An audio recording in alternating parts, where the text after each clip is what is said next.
Hello and welcome to the Business of Happiness podcast. Hello, my friends. Welcome back to the Business of Happiness podcast, the place where you as a woman in dentistry can feel seen and heard and supported and heralded on in the big dreams that you have in this world, and also to feel and find the freedom that you've been looking for, that drew you to dentistry and maybe drew you to this podcast. So welcome. Today's episode is all about stepping into the woman you're becoming and the next level of your success, the next level of who you are being asked to be, and the imperative requirement, the absolute necessity in order to move forward of fully feeling what you're afraid to feel. Today's episode is all about uncovering what might have been holding you back, what might have been keeping you stuck in the place that you are, and allowing you to recognize what that is so that you can move forward and finally step into that next iteration of yourself, finally feel that freedom that you've been looking for, maybe really frustrated that you haven't been feeling. Because I know so many of you went into this profession for the freedom. Yes, the financial freedom, but the freedom of autonomy and choice and, even just as simple of your schedule and your time. And now maybe realizing, wait a minute, I don't have the freedom I was hoping for, but also freedom in your own heart. And that's really where it all comes down to. Having the freedom every single day to choose how you want to feel in that day. And sometimes things are happening in our lives that make us feel like we're stuck. Events that happen outside of our control that allow us to feel sad, frustrated, disappointed, annoyed, angry even, abandoned. All these emotions that don't feel empowering, that don't feel like they're elevating us to take that next big step in our lives, to really fully be present with our family, to be fully present for the success that we've grown. There's this feeling underneath of frustration because we're stuck in a place, feeling feelings due to something outside of our control. What am I talking about?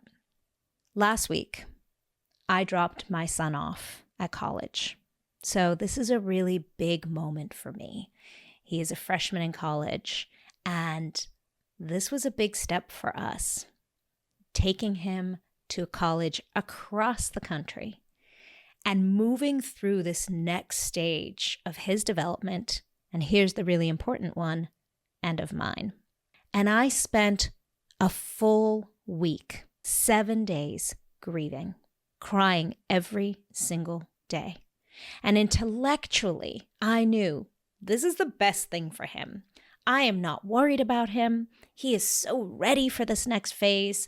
I am excited for him. This is something we've been encouraging him. This is something I've been aware of for a long time. This, by the way, is not my first rodeo. My daughter is already in college, his older sister. And so I know I've been through this once or twice before. And trust me, the grief shocked me. The sadness shocked me. I was really surprised at how sad I was.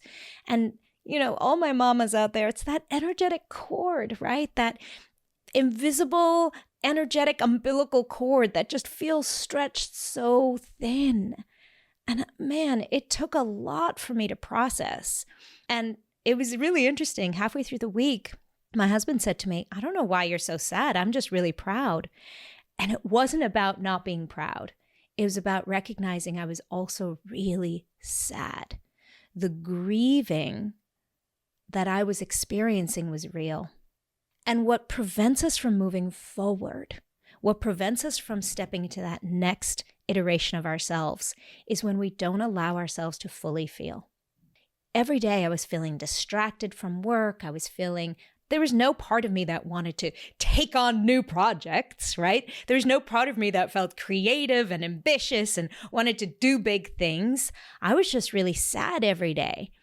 And what I realized is how important it is to honor that feeling. Allowing ourselves to fully feel our emotions is so key. Something we are not used to doing in dentistry. For many reasons, we're trying to hold it all together for our patients. We're trying to hold it all together for our team. It doesn't seem professional.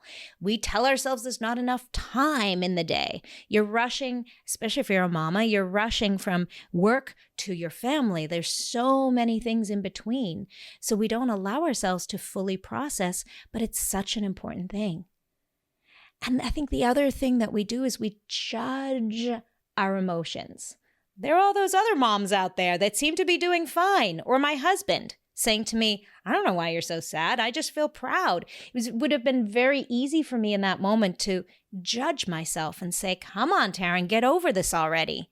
We emotionally bypass. And that is a recurring theme here on the Business of Happiness. And I will say it over and over again because you can't hear it often enough. Paying attention to the way you feel is a must. It is such an important part of the becoming process. It is such an important part of success. It is such an important part of actually feeling free. Because we can't feel free or have creative thought about redesigning our schedule or delegating to our team or asking for help if we're sitting with stuck emotions. So for me, it took daily crying. And it's really interesting because sometimes I found it hard to cry. I felt really sad, but it wasn't accessible to me. And this is very common too, is we feel so sad, but we can't make the tears come. And the tears are important because, and here's why, when you're crying, I want you to remember that last time that you had a really good cry. What happens? You're fully in your body. When you're crying, you're not thinking about anything else. You're just focusing on the thing that you're sad about, and you're feeling it in your body, and you're feeling the pain, and there's very little thought happening. You're just in the emotion and expressing it and processing it and letting it flow through your body, energetically letting that full emotion express itself. That's what emotion is. It's energy in your body in motion, emotion, energy in motion. And we need to allow that energy to move. So crying brings you to your body. It's when we're stuck in our heads that we don't allow ourselves to fully feel. That's this classic disconnection that so many of us, especially highly achieving, highly intelligent, highly capable women do. We tend to go to our heads for the answer. Remember when my husband said, Tarryn, I don't understand. I'm just feeling proud. Intellectually, I know. I'm so proud intellectually. This is the best thing for him. But feeling the emotion is the most important thing because we need to allow our bodies to process. And the gift on the other side of that is enormous because as I processed the grief, I was able to identify what I was so sad about. I was able to identify that what made me so sad was that I didn't have a front row seat to his life anymore. And I recognized the moment I had that awareness, and I cried so deeply about that. I gave myself permission to actually feel the sadness of it. I don't have a front row seat to his life anymore. He was in my home for 17 years. Oh, I'm getting emotional. Those 17 years went by so quickly. They passed so rapidly. And in all those years, I had a front row seat to his life. Yes, he didn't let me in on everything, but I knew what was happening, and I saw him at night when he came home, and we had conversations, even if it was for just a moment, and that was what I was grieving. Obviously, by the tears I'm feeling right now, there's still some grief. But when I was able to recognize that, now I had something I could work with. Because in our pain is a lesson. This is so important. Whenever you're experiencing any form of grief or sadness or even anger, frustration, because under the anger and frustration is always a sadness, there is a lesson there for you. And it is only for you. It is specific to you. And that's why everybody else isn't feeling the same way, because this is your personal lesson. This was my personal lesson for me. None of my friends who were going through this had the same lesson. Their lessons are for themselves. And so that brings me to number 2. So number 1 is giving yourself permission to feel your feelings. Huge. Number 2 is not comparing yourself or your journey to anyone else's. That's such an important component. And even in dentistry, I know we're constantly comparing. How am I doing to the national average of orthodontists? How's my practice doing relative to what other practices? How am I doing in the community compared to the other orthodontists in the community? Those questions are always in my head, and it's so important to recognize them and let that go. Recognize your journey is unique to you in all aspects. And I'm using this literally and metaphorically for everything you're going through in your practice or in your career in dentistry, or even in your parenting. This is your journey. And the more we can drop the comparison, the more we give ourselves permission to feel. Because if you're honest with yourself, we repress emotions many times because we are judging ourselves relative to other people. She's not doing that, so I'm invalidating the way I feel. Giving yourself permission when you notice that I should or I shouldn't be feeling this way, and lovingly remind yourself that your journey is unlike anybody else's. Many people say to me, well, Tarryn, how do I feel feelings? And I want to honor you if you're having this realization right now. Some of us are very emotionally aware, and we can cry all day.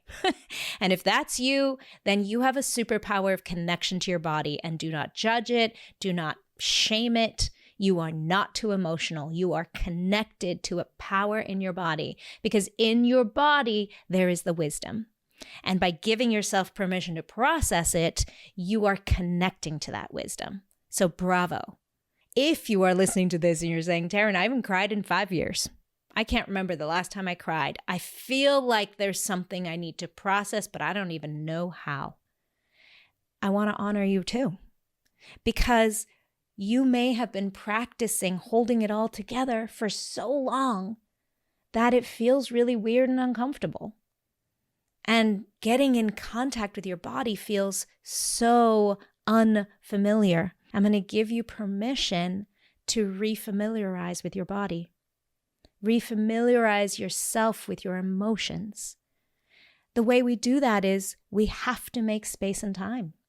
That's one of the most important things. And I mean literally putting it on your calendar, creating the boundaries around it. Does it mean getting a babysitter? Does it mean canceling patients? Does it mean scheduling a no meetings or appointments swath of time, like a morning? Does it mean getting out of your house? Does it mean going to an Airbnb for the weekend? But giving yourself a delicious amount of time only for processing your emotions. It's important. It creates priority, it creates intention, and it also creates safety for your body to connect with emotion. Because if we're telling ourselves, I'm too busy, or I got to squeeze this in, or I have 10 minutes to feel my feelings, or it's not safe with my kids around, or it's not appropriate in front of my patients, your body's not going to allow yourself to connect with your emotions. So there's nothing wrong with you. You're not broken. It's not that you can't access emotions. It might just not feel safe to your body. And it's your body, not your head, that needs to feel the feelings. So we can't intellectualize emotion. It has to be felt. Hello, incredible woman dental business owner. If you have been craving more freedom, more joy, and more ease, then this interruption in your podcast episode is meant for you. And so is the Empowered Owner Retreat, happening this November 13 through 16 at the stunning Diplomat Resort in Hollywood, Florida. This isn't just another conference, it's an intimate, transformational experience where we step away from the demands of your practice and the stresses of home and finally breathe, reset, and more importantly, reimagine what's possible. We'll redesign your business model so that it supports your life vision, not the other way around. You'll walk away with practical, tactical tools to reclaim your time, to lead your team with confidence, and be done with all the staffing drama and stress, to build a business that gives you more space and time, more peace, without having to hustle harder. It's an exclusive small group retreat and the spaces are almost gone. I honestly don't know if I'm ever going to be doing this again, so this is truly a once-in-a-lifetime opportunity. So if this speaks to you, schedule a time to chat with me. It's invite only, but I'd love to meet you and see if this is something that can serve you in your life and your business. So click on the link in the show notes or visit www.thebizofhappiness.com to learn more. Your time is now. The other thing that helps me feel feelings is more permission slips. One of those for me, and maybe this will work for you, is music. I'll put on a really heart-wrenching piece of music that I know will allow me to feel those feelings. So for Leaf, my son, I was playing on repeat a beautiful cover to Sweet Child of Mine. Remember that Aerosmith song? Oh my gosh. There's this gorgeous woman. Her name escapes me right now, and I'll put it in the show notes for you. For all of you mamas out there who want to just cry about your kids leaving for college, I'll put this in the show notes for you. But every time I play that song, I know I'm going to feel feelings. And where I feel safest is in my car. I know, isn't that crazy? Yes, I've created space in my home now for feeling feelings, and journaling can help me with that too. But if you're just embarking on this and you're like, I just want to feel sadness, I want to do this, I want to give myself permission to process these emotions, consider your car. It's safe for many reasons. It's quiet. You can cry, you can scream. It's protected. It feels like a little cocoon, a little cave of safety. And it's also not in a space where other people are watching you. So giving yourself some music, creating a safe space, and creating time is such a great way to feel and process emotion. And then allowing yourself to hear the wisdom of the message. For me, the message was, I was really saying goodbye to a version of mothering. I was no longer going to have that front row seat to his life. And this grief is real. Funny, my daughter kept saying to me, Mom, he's not dead. Yes, he's not dead, but that version of our relationship is now complete.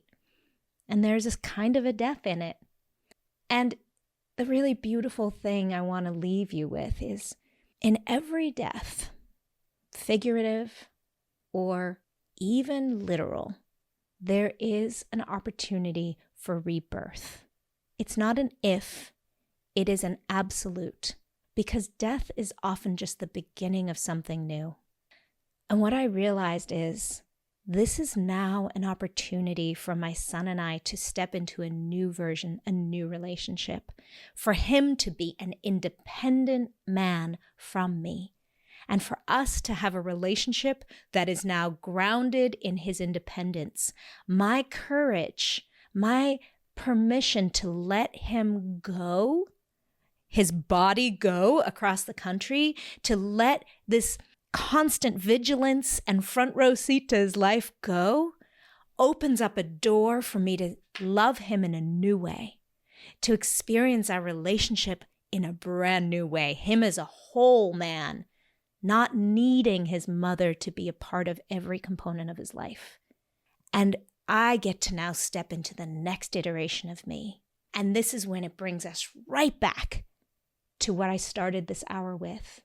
In order to step into your next level self, whether it's success in your business, success in your marriage, success in your life, that freedom you've been craving, very often we have to say goodbye to the old version of ourselves, the one that was stuck in that old pattern. Maybe it was a pattern we really liked. I really loved mothering.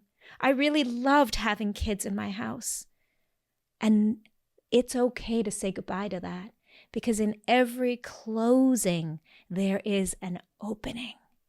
That is the next version of you. That is what is being asked of you now. That is what is now being asked of me, to step into this new version.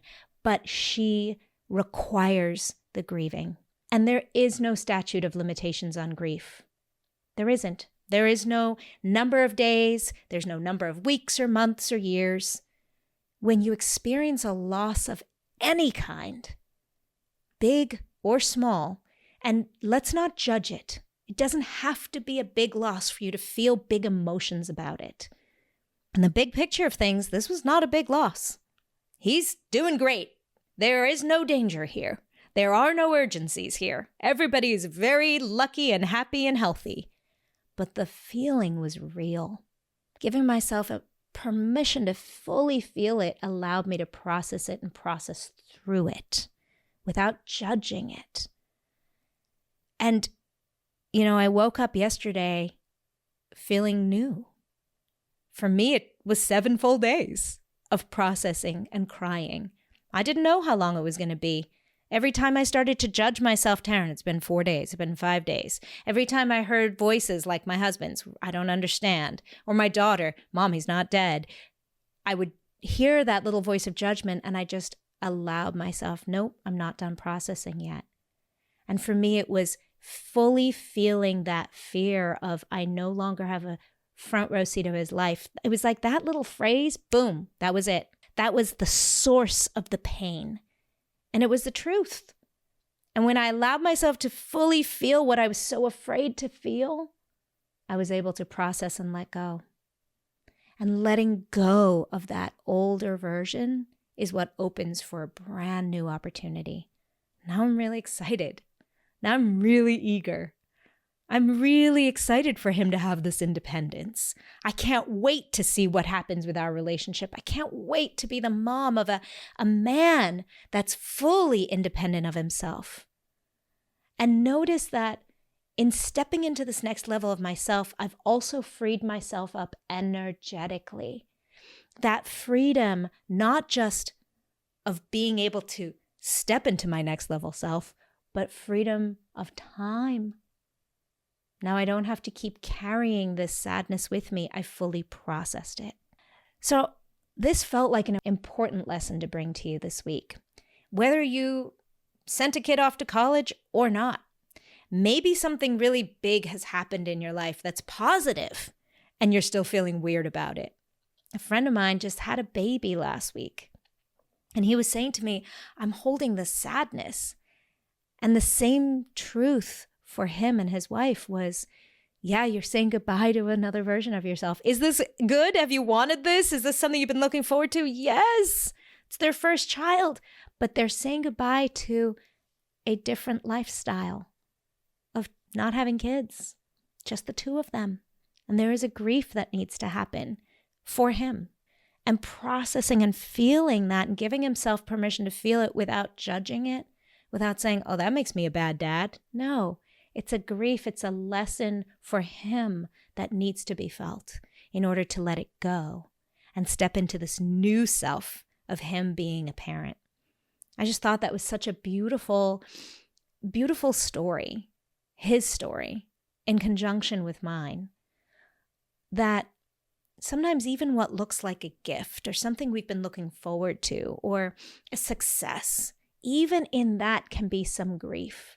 And that is okay, because in it is the message for us individually. You would not feel the pain if there was not a lesson there for you. So recognizing, what is it that I'm feeling right now and what do I need to process? Give yourself that permission, because it is enormously empowering. You've got this. And yes, when you feel good, you can do good, but sometimes we need to get really good at feeling before we can feel good. And getting really good at feeling means facing those fears or those moments or thoughts of grief that really tug at you, fully being present for it because you are capable. Nothing bad is going to happen if you admit those fears or those uncertainties to yourself. It's okay. In fact, that's where your power lies. Sending you so much love, whatever you're going through. Bye-bye. Thank you for listening to the Business of Happiness podcast. If this episode brought you new perspective and value, I invite you to subscribe so that you catch all upcoming episodes and leave us a review. And if you know of a friend or colleague who could benefit from this perspective, share this episode with them and empower their day. For more information about the Business of Happiness and the Radical Happiness for Practitioners course, find me on www.thebizofhappiness.com. See you there.